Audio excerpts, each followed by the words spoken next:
शहर के एक छोटे से मोहल्ले में एक नौकरानी रहती थी। नाम था शकुंतला। वो दिन भर दूसरे घरों में काम करती थी और रात को अपनी बीमार माँ की देखभाल करती थी। उसकी कमाई बस इतनी थी कि दवाई और किराया किसी तरह चल जाए। लेकिन शकुंतला की सबसे बड़ी पहचान थी उसकी ईमानदारी। वो कभी किसी की चीज हाथ नहीं लगाती थी। एक दिन वो जिस घर में काम करती थी, वहां की मालकिन ने उसे अपनी अलमारी से एक दुपट्टा निकालने को बोला। जैसे ही शकुंतला ने दरवाजा खोला, ऊपर वाली शेल्फ से एक थैली नीचे गिरी और थैली खुलते ही नोटों की गड्डियां बिखर गई।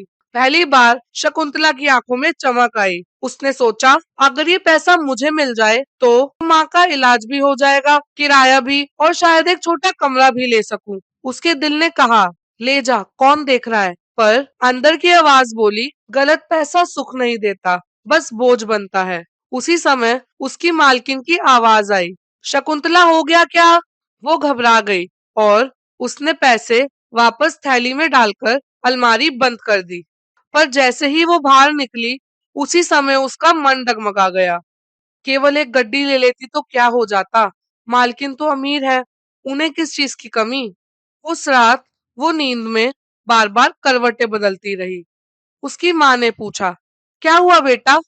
शकुंतला बोली, कुछ नहीं, बस मन बेचैन है। अगली सुबह वो फिर मालकिन के घर पहुंची।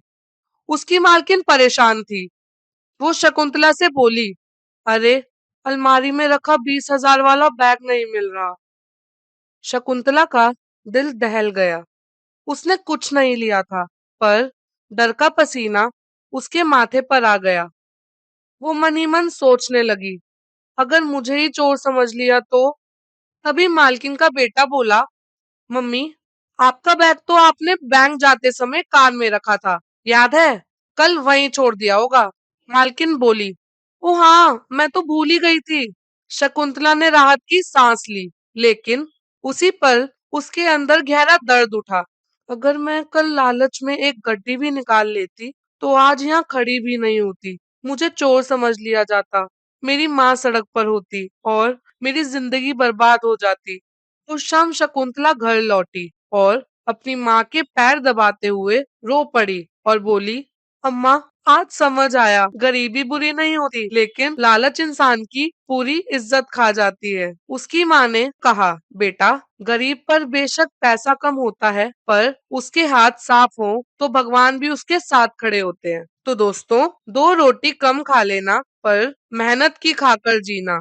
कहानी अच्छी लगी हो तो प्लीज सब्सक्राइब।